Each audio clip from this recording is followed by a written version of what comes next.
얼마 후 유난히 무더운 한낮이었다. 모모는 폐허의 돌계단에서 인형 하나를 주었다.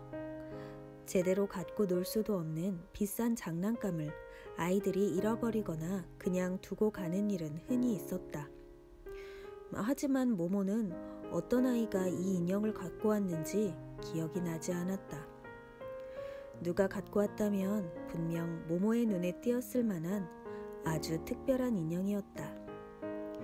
키가 거의 모모만한 데다 어찌나 사람과 꼭 닮게 만들어졌는지 키가 작은 사람으로 여겨질 정도였다. 하지만 어린이나 아기의 모습은 아니고 멋쟁이 젊은 숙녀나 아니면 진열장의 마네킹 같았다. 인형은 짧은 치마에 가죽끈을 매게 되어 있는 굽 높은 구두를 신고 있었다. 모모는 넋을 잃고 인형을 바라보았다. 잠시 후에 모모는 인형을 손으로 살짝 만져보았다. 그러자 인형은 눈을 깜빡깜빡 하더니 입술을 움직여 말을 하기 시작했다. 전화기에서 울리는 것처럼 약간 쇳소리가 나는 목소리였다. 안녕, 난 비비걸이야. 완전한 인형이야. 모모는 소스라치게 놀라 뒤로 물러섰지만 자기도 모르는 사이에 이렇게 대답했다. 안녕, 난 모모야. 인형이 다시 입술을 달싹이며 말했다. 난 네 거야. 모두들 날 갖고 있는 널 부러워할 거야. 모모가 주장했다. 넌 내게 아니야. 누가 깜빡 잊고 널 여기 놓아두고 갔나 봐. 모모는 인형을 들어 올렸다. 그러자 인형은 다시 입술을 달싹이며 말했다. 난 더 많은 걸 갖고 싶어. 그래? 모모는 대답하고는 한참 골똘히 생각했다. 너한테 어울리는 게 있을지 모르겠네. 조금만 기다려봐. 내가 갖고 있는 걸 보여줄게. 네 맘에 드는 게 있으면 말해. 모모는 인형을 안고 담장에 난 구멍을 통해 자기 방으로 기어 내려갔다. 그러곤 침대 밑에서 갖가지 보물이 하나 가득 든 상자를 꺼내서 비비걸 앞에 내놓았다. 자, 내가 갖고 있는 건 이게 다야. 네 마음에 드는 게 있으면 말만 해. 모모는 비비걸에게 알록달록한 새털 하나, 예쁜 무늬가 있는 돌멩이 하나, 금단추 하나, 무지개색 유리조각 하나를 보여주었다. 인형은 아무 말도 하지 않았다. 모모는 인형을 꾹 찔렀다. 인형이 꽥꽥댔다. 안녕, 난 비비걸이야. 완전한 인형이야. 그래, 알고 있어. 하지만 비비걸, 넌 뭔가를 찾고 있었잖아. 여기 예쁜 분홍색 조개 껍데기가 있어. 마음에 드니?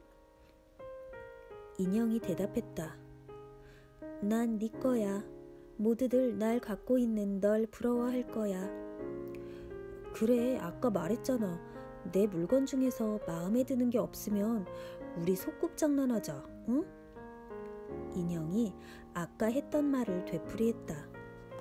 난 더 많은 걸 갖고 싶어. 이것 말고는 갖고 있는 게 없어. 그러고서 모모는 인형을 안고 다시 밖으로 기어 나왔다. 모모는 완전한 인형 비비걸을 바닥에 앉히고 그 맞은편에 앉았다. 모모가 제안했다. 자, 이제 네가 날 찾아온 손님이라고 하고 놀자. 인형이 말했다. 안녕, 난 비비걸이야. 완전한 인형이야. 이렇게 절 찾아주시다니 정말 친절하시군요. 어디서 오셨어요, 아가씨? 모모가 대답하자 인형이 말을 이었다.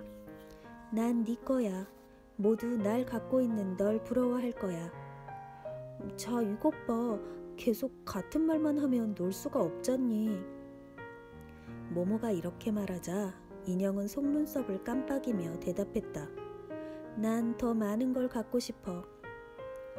모모는 다른 놀이를 해보았지만 역시 실패했다. 모모는 다른 놀이, 또 다른 놀이, 또 다른 놀이를 해보았다. 하지만 도대체 아무것도 할 수가 없었다. 차라리 인형이 아무 말도 하지 않는다면 모모가 인형 대신에 대답할 수 있을 테고, 그랬다면 아주 재미있는 놀이를 할 수 있었을 것이다. 하지만 비비걸은 계속해서 말을 해서 대화를 방해했다. 얼마 후 모모는 지금까지 한 번도 느껴보지 못한 기분에 사로잡혔다. 처음 느끼는 기분이었기 때문에 모모는 한참 만에야 그것이 지루함이라는 것을 깨달았다. 모모는 어떻게 해야 좋을지 낭패스러웠다. 완전한 인형을 내버려두고 다른 놀이를 하고 싶은 생각이 간절했다. 하지만 무슨 이유에선지 인형을 떨쳐버릴 수가 없었다. 결국 모모는 그냥 자리에 앉아 인형을 말끄러미 바라보았다. 서로 최면을 걸기라도 하는 듯이 인형도 푸른 유리눈을 말똥이 뜨고 모모를 말끄러미 바라보았다. 마침내 모모는 억지로 인형에게서 시선을 떼었고 순간 흠칫 놀랐다. 다가오는 기척도 느끼지 못했는데 멋진 잿빛 승용차 한 대가 아주 가까운 곳에 서 있었다. 승용차 안에는 거미줄빛 양복에 회색 중절 모자를 쓰고 작은 회색 시가를 피우고 있는 한 신사가 앉아 있었다. 신사의 얼굴 역시 잿빛으로 보였다. 모모에게 미소를 지으며 고개를 끄덕이는 것을 보니 신사는 벌써 한참 동안 둘을 지켜본 모양이었다. 푹푹 찌는 한낮이어서 햇빛의 열기로 공기가 어른거렸는데도 모모는 갑자기 오슬오슬 한기를 느꼈다. 신사는 차문을 열고 나와 모모에게 다가왔다.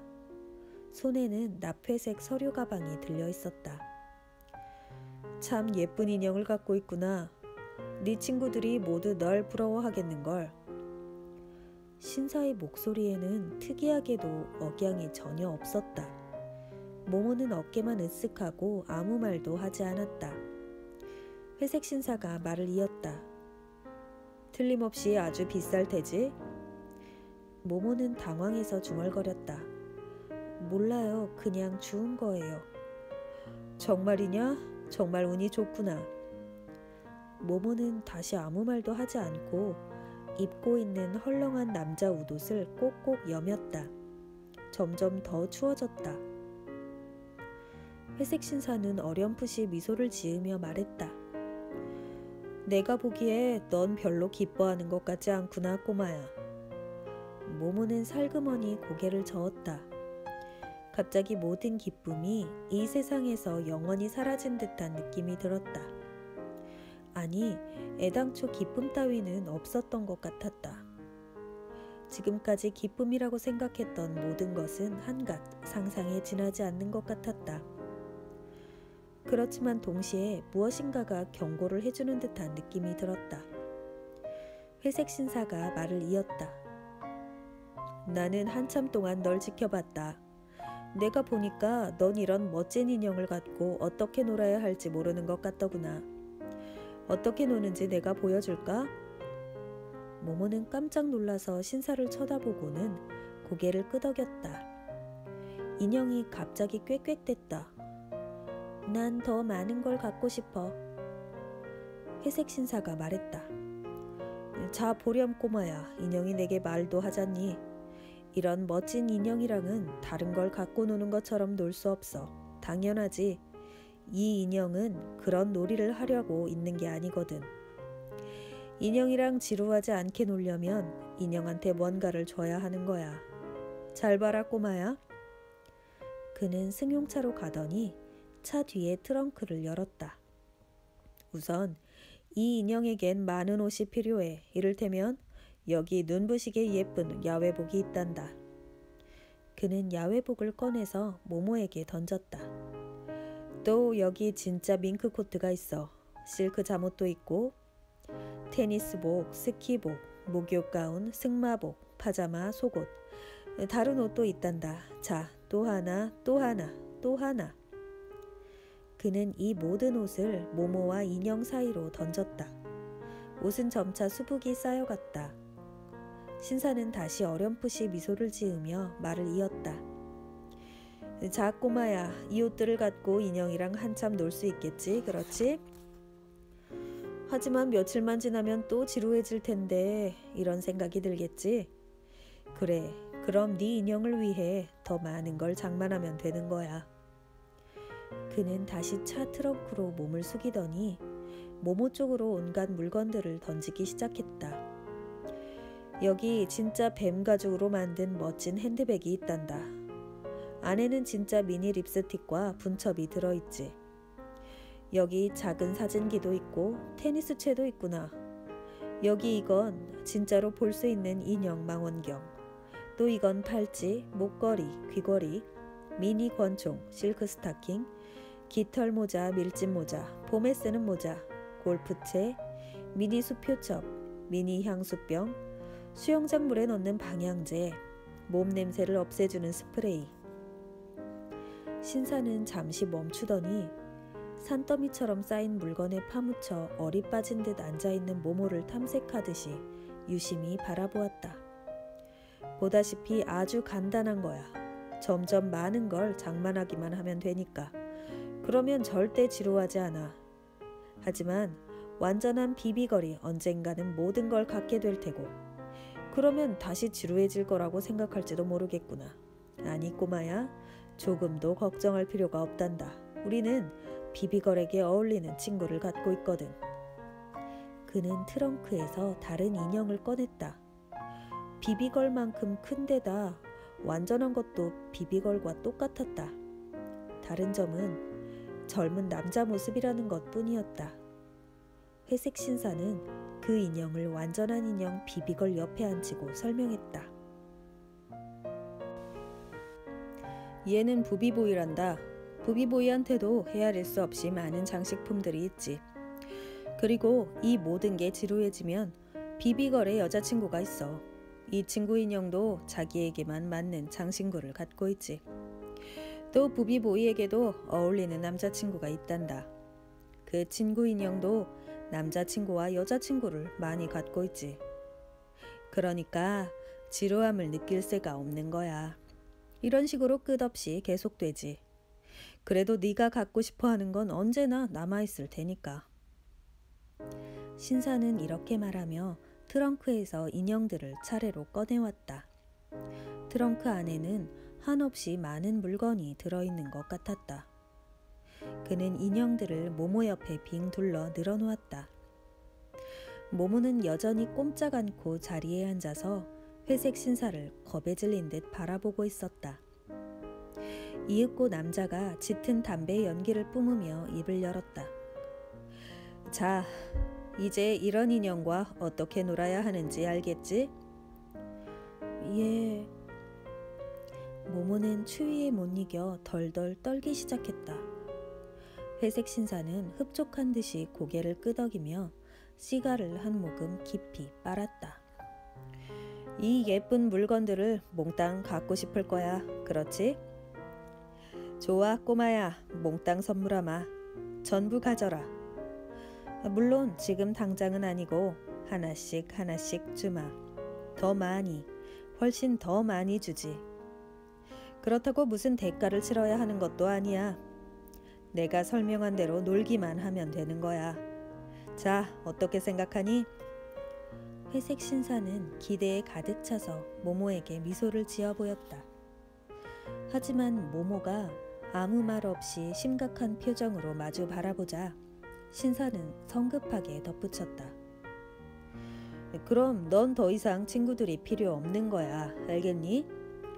예쁜 이 물건들이 몽땅 네 것이 되고 또 얼마든지 많이 가질 수 있다면 심심할 새가 없을 테니까.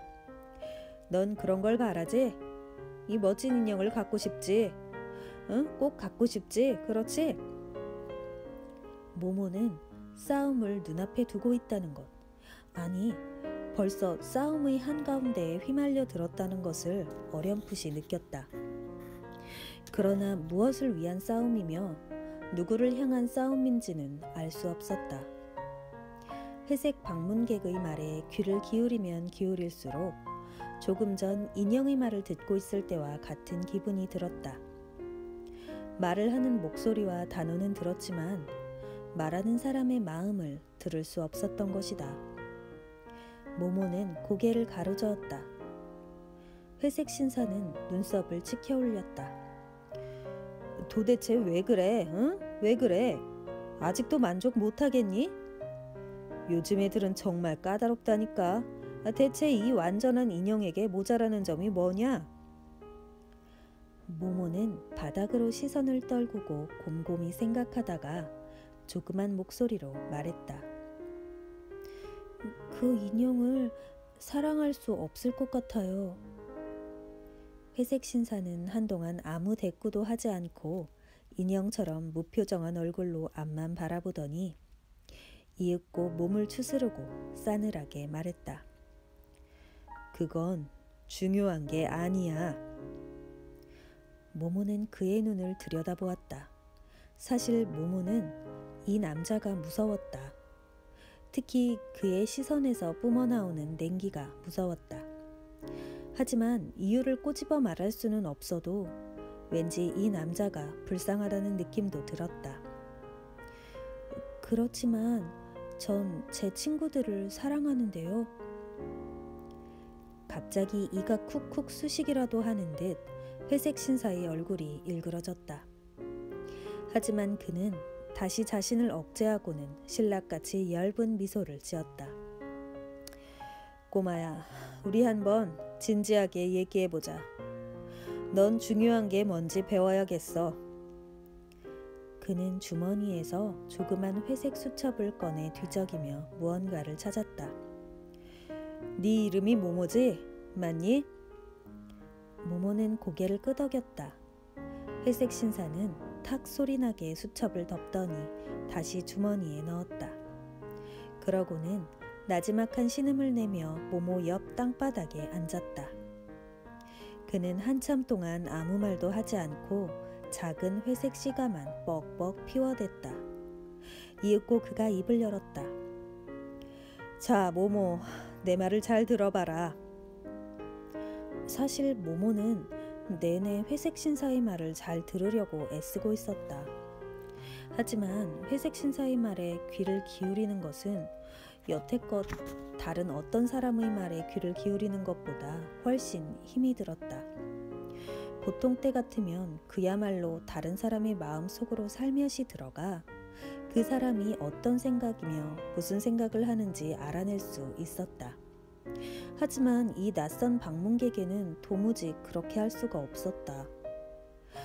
그렇게 하려고 할 때마다 마치 앞에 아무도 없는 듯 깜깜한 어둠 속 텅 빈 허공 속으로 빠지는 느낌이 들었다. 이런 적은 이제껏 한 번도 없었다. 남자가 말을 이었다.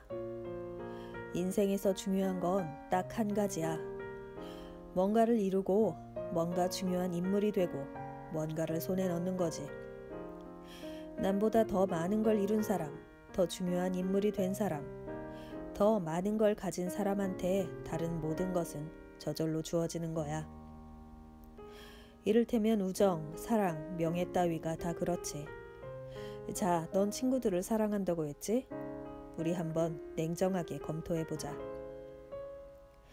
회색 신사는 담배 연기를 뿜어 허공에 동그라미 몇 개를 만들었다. 모모는 맨발을 치마 속에 감추고 헐렁한 우도 속으로 될 수 있는 대로 깊이 몸을 파묻었다. 회색 신사는 다시 말을 이었다. 우선 이렇게 물을 수 있을 거다. 네가 있어서 친구들이 얻는 게 뭐지? 친구들에게 무슨 도움이라도 되나? 아니, 그렇지 않아. 친구들이 남보다 앞서가고 더 많은 돈을 벌고 인생에서 뭔가를 이루는 데 도움이 될까? 물론 그렇지 않아. 넌 친구들이 시간을 아끼려고 노력할 때 도와주었니? 오히려 그 반대야. 너는 친구들이 하는 일마다 못하게 회방을 놓고 있어. 길목에 버티고 서서 앞으로 나가지 못하게 막고 있는 거야. 아마 지금까지 네가 그런다는 걸 몰랐겠지. 하지만 모모, 너는 거기 있다는 사실만으로 이미 친구들에게 해를 끼치고 있어. 그래, 네가 그러고 싶었던 건 아니겠지만 넌 네 친구들의 적이야. 그러면서 친구들을 사랑한다고 할 수 있을까? 모모는 뭐라고 대답해야 할지 알 수 없었다. 그런 식으로 사물을 본 적은 한 번도 없었다. 모모는 회색 신사가 혹시 옳은 건 아닐까? 잠시 자신이 없어졌다. 회색 신사는 다시 말을 이었다. 그래서 우리는 네 친구들을 너의 악영향으로부터 보호하려는 거야. 네가 친구들을 정말 사랑한다면 우리들을 도와야 해. 우린 네 친구들이 무언가를 이루길 바란다. 우리야말로 그들의 진정한 친구인 거야. 우린 그들이 중요한 일을 하려고 할 때마다 네가 회방 놓는 걸 묵묵히 구경만 할 수는 없어. 우린 네가 그들을 내버려 두도록 조치를 취하기로 했지. 그래서 이 예쁜 물건들을 네게 선물하는 거야. 모모는 입술을 덜덜 떨며 물었다. 우리가 누구예요? 회색 신사는 대답했다. 우리는 시간저축은행에서 나왔다. 난 영업사원 BLW 553 C호지. 난 개인적으로 내게 호의를 베풀고 있는 거야. 시간저축은행은 허튼 장난을 절대 용납하지 않거든. 그 순간 모모는 배포와 기기가 시간을 아끼는 일과 전염병에 대해서 했던 말이 생각났다. 퍼뜩 이 회색 신사가 그 일과 무슨 상관이 있을 거라는 섬뜩한 예감이 들었다. 배포와 기기가 지금 곁에 있었으면 하는 생각이 간절했다. 혼자뿐이라는 느낌이 그렇게 절실한 적은 처음이었다. 하지만 모모는 두려워하지 않기로 마음을 다잡아 먹었다. 모모는 있는 힘을 다해 용감하게 회색 신사가 몸을 숨기고 있는 깜깜한 어둠과 텅 빈 허공 속으로 뛰어들었다. 곁눈질로 모모를 흘끔대던 남자는 모모의 표정의 변화를 놓치지 않았다. 그는 냉소를 지으며 회색 시가의 꽁초로 새 시가에 불을 붙였다. 공연히 헛수고하지 마라. 넌 우리 상대가 될 수 없어. 모모는 굴복하지 않았다. 모모는 속삭이듯 물었다. 아무도 아저씨를 사랑하지 않죠? 회색 신사는 움찔하더니 갑자기 약간 기가 꺾인 듯 보였다. 그는 잿빛 목소리로 대답했다. 솔직히 말해서 난 너 같은 사람을 만난 적이 없다.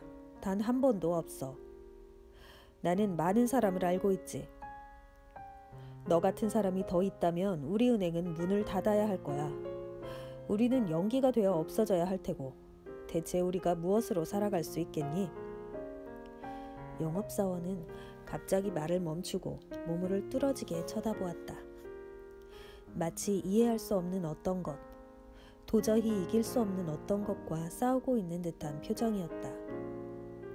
영업사원의 얼굴에 들이운 잿빛이 조금 더 짙어졌다. 그는 다시 말을 이었다. 하지만 자신의 의지에 반해서 낱말들이 저절로 쏟아져 나와 막을 도리가 없는 모양이었다. 남자의 얼굴은 자기에게 일어나고 있는 일에 대한 공포로 더욱더 일그러졌다. 드디어 모모는 그의 진정한 목소리를 들을 수 있었다. 우리는 알려지지 않은 채로 남아있어야 해. 남자의 목소리는 멀리서 들려오는 것 같았다. 그 누구도 우리가 존재한다는 사실, 우리가 하는 일을 알아서는 안 돼. 우리는 아무도 우리를 기억하지 못하도록 신경을 쓰고 있어.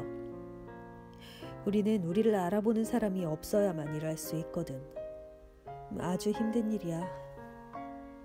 사람들에게서 몇 시간, 몇 분, 몇 초를 조금씩 빼내야 하는 거야. 사람들이 아낀 시간은 그냥 사라져버려. 우리는 시간을 끌어모아 저장하는 거야. 우리에겐 시간이 필요해. 우리는 시간을 갈망하지. 아, 너희들은 그게 뭔지 몰라. 너희들의 시간 말이야. 하지만 우리는 알고 있어. 그래서 뼛속까지 너희들의 진을 빨아들이는 거야. 우리는 시간이 더 필요해. 더 많이. 우리의 수도 늘어나니까 더 많이. 회색 신사는 세상을 하직하는 사람처럼 그르렁대며 마지막 말을 내뱉었다. 그러나 그는 이내 두 손으로 입을 틀어막고 튀어나온 눈으로 모모를 노려보았다. 잠시 후 남자는 마비 상태에서 깨어나 정신을 차린 듯했다. 신사는 더듬거렸다. 어떻게 된 거지? 내 마음을 읽었구나. 네가 날 병들게 했구나. 네가 날 병들게 했어. 네가. 그러고는 거의 애원하는 목소리로 말했다. 내가 헛소리를 한 거야. 예쁜 꼬마야, 그만 잊어버려라. 다른 사람들이 모두 우리를 잊듯이 너도 날 잊어야 해. 그래야 해. 그래야 해. 그는 모모를 움켜잡고 마구 흔들어댔다. 모모는 입술을 달싹였지만 아무 말도 할 수 없었다. 갑자기 회색 신사가 튀기듯 자리에서 일어나 쫓기는 사람처럼 사방을 두리번거리더니 납회색 서류 가방을 챙겨서 자동차 쪽으로 뛰어갔다.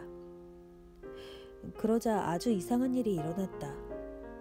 폭발이 거꾸로 일어난 듯이 인형들과 사방에 어지럽게 흩어져 있던 온갖 물건들이 자동차의 트렁크로 날아 들어갔던 것이다. 드디어 트렁크가 쾅 닫혔고 자동차는 돌멩이를 튀기며 전속력으로 사라져버렸다. 모모는 오랫동안 가만히 앉아 지금까지 들은 말을 이해하려고 애썼다. 팔다리에서 무서운 냉기가 서서히 사라졌다. 그러면서 모든 것이 점점 또렷해졌다. 모모는 아무것도 잊지 않았다. 회색 신사의 진짜 목소리를 들었기 때문이다. 모모의 앞, 바싹 마른 잔디밭에서 연기자락이 피어올랐다. 비벼끈 회색 시가의 꽁초에서 나는 연기였다. 꽁초는 서서히 재로 변했다.